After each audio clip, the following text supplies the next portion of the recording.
Hey everyone, my name is Lola and welcome to the Buckner Project series on Civics videos. These are my friends, Alex and Isha, who are going to help me with the lesson. Today we are going to learn about what a transfer of power and inauguration is. First, we are going to do a little activity.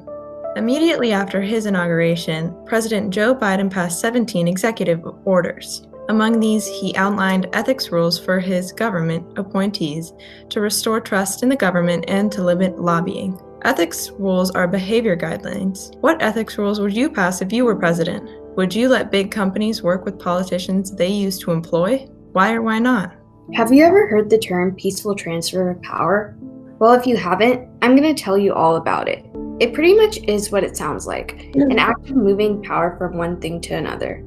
Can you think of an example for this? A peaceful transfer of power is basically when elected leaders in government hand off power to new leadership, usually because of an election. An election chooses this new leadership, which is why the power of government is being handed to them. So, why is it important that it is peaceful?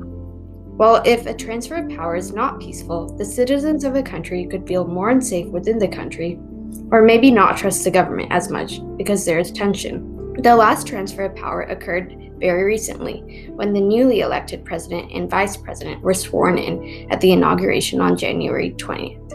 On January 20th, we had an inauguration. Do you know what that is? Well, if you don't, an inauguration is a process and special event in which a new official is sworn into office, which is held in Washington, D.C. at the United States Capitol. There have been 59 total presidential inaugurations in United States history.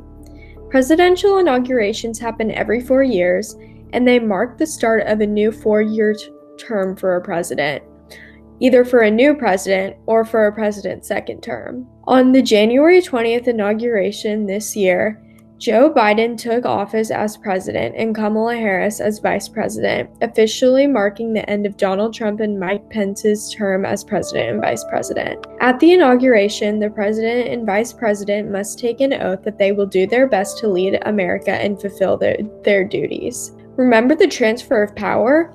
Well, this inauguration makes it official.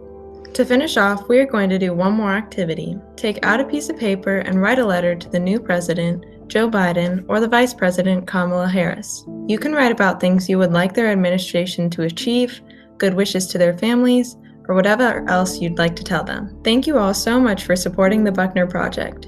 We hope you guys enjoyed the video and learned something new. See you next time.